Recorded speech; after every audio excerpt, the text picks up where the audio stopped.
राधे राधे।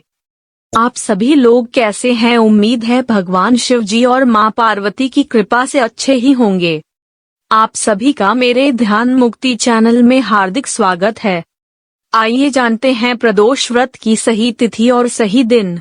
इस साल 2023 में प्रदोष व्रत 13 अगस्त दिन रविवार को पड़ रहा है और सही तिथि 13 अगस्त की सुबह 8:29 से 14 अगस्त को सुबह 10:20 तक है।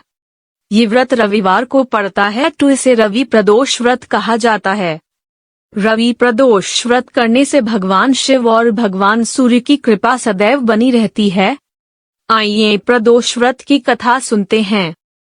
पौराणिक कथा के अनुसार एक गांव में एक गरीब ब्राह्मण परिवार रहता था। उस ब्राह्मण की पत्नी प्रदोष व्रत विधि पूर्वक करती थी। एक दिन वह बेटा गांव से बाहर जा रहा था, तभी रास्ते में कुछ चोरों ने उसे घेर लिया। चोरों ने उसकी पोटली छीन ली और उससे अपने घर के गुप्त धन के बारे में बताने को कहा। लड़के ने बताया कि पोटली में रोटी के अलावा कुछ भी नहीं है और उसका परिवार बहुत गरीब है, उसके घर में कोई छिपा हुआ धन नहीं है। चोर उसे छोड़कर आगे बढ़ गए। लड़का नगर में एक बरगद के पेड़ के नीचे छाया में सो गया। तभी राजा के सैनिक चोरों को खोजते हुए वहां आए और उस बालक को चोर समझकर पकड़ लिया और कारागार में डाल दिया। जब सूर्यास्त के बाद भी बच्चा घर नहीं पहुंचा तो उसकी मां परेशान हो गई। उस दिन वह प्रदोष व्रत कर रही थी। बालक की मां ने शिव पूजन के समय भोलेनाथ से प्रार्थना की कि उसका पुत्र कुशल से हो, उसकी रक्षा करें। भगवान शिव ने उस माता की पुकार सुन ली। तब शिव ने राजा को स्वप्न में बालक को कारागार से मुक्त करने का आदेश दिया। साथ ही कहा कि वह बच्चा निर्दोष है, उसे बंदी बनाकर रखोगी तो नष्ट हो जाओगी। अगली सुबह राजा ने बच्चे को रिहा करने का आदेश दिया।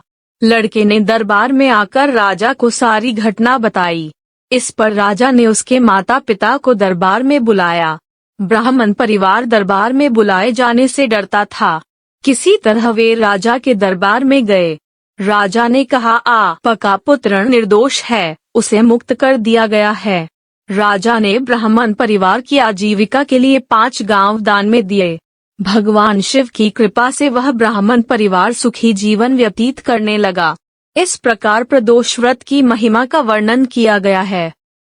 ये कथा आप सभी लोगों को कैसी लगी कमेंट में जरूर बताएं। साथ ही मेरे चैनल को सब्सक्राइब जरूर करें। धन्यवाद। राधे राधे।